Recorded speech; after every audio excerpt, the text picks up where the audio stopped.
The mountains were alive with the sound of wind.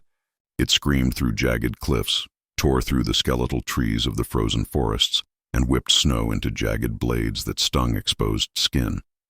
Somewhere deep in the ice-scarred valley below, a pack of alien predators huddled around the remnants of what had once been the most vibrant part of their world, their cubs, the alpha. Silver streaks threading his dark fur lowered his head. The loss was too great. The howl that followed was more than grief. It was an echo of generations, a raw and guttural cry that shook the frostbitten trees. Around him the pack whimpered, their tails low, their ears flattened in mourning.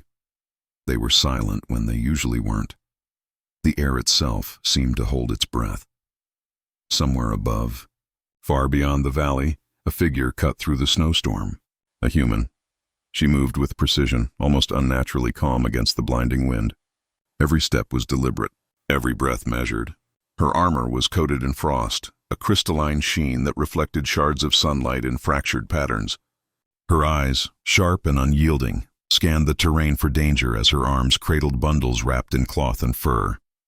The wind howled, but it could not silence the arrival. The pack froze.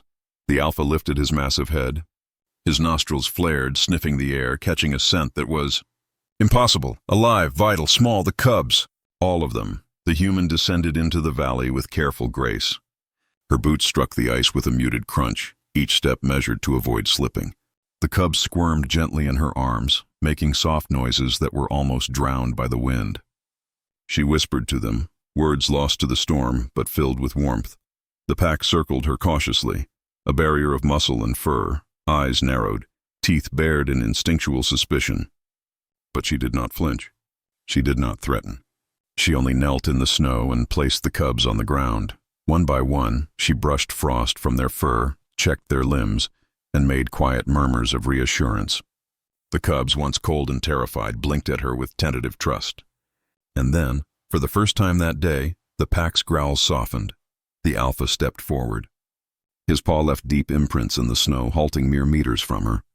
He sniffed at the nearest cub, then at her. His eyes, intelligent, cautious, wary as met hers. There was a pause, a moment of recognition. "You're not from here," he rumbled finally, voice low, carrying the weight of authority. "No," she replied simply, "but I know what you lost, and I know how to save them." The alpha's ears twitched. His instincts told him to growl, to mark territory, to assert dominance. Yet there was something in her gaze, something primal, commanding, that told him she could not be challenged like an ordinary creature. Her presence was heavier than fear, stronger than instinct. The pack edged closer, curious and cautious. The cubs, sensing safety, pressed against her legs.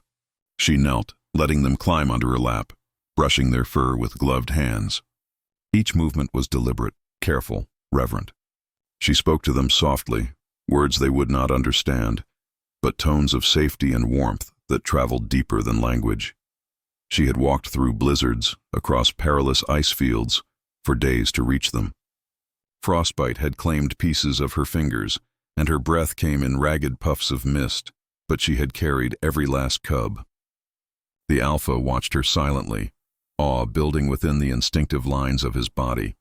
"Frostbite doesn't care about rank," she murmured. "But I do." The pack circled closer, no longer threatening but waiting. They sniffed, nudged, examined, and finally accepted. And then, the alpha did something no other predator had done before. He lowered his head to her shoulder. His massive muzzle brushed against the armored surface of her shoulder, a silent acknowledgement. Respect, trust, recognition. "I return them to you," she said softly. "But it was never yours to fear losing. Not while I still walk this world." Her words carried weight that resonated beyond the wind. The pack sensed it. The alpha turned, signaling the others to fall back, letting her and the cubs occupy the center of the circle. The mourning was replaced by awe, the grief replaced by understanding. This human was not merely a visitor. She was a protector, a force that transcended species, and then she rose. Frost clung to her hair, to her armor, to every inch of her body. She held the cubs like they were her own, carrying hope and life as easily as she carried her weight through the snow. Behind her, the pack followed, their eyes still wary, yet filled with reverence. The wind calmed slightly, as if giving way to the story that was unfolding. Together they walked through the frozen valley. The cubs nestled safely in her arms, the pack flanking her and the alpha leading the rear, ever watchful. Somewhere far above, sunlight pierced the storm, catching the frost on her armor, turning it into a beacon. Every paw, every footstep, every breath seemed to speak a singular truth.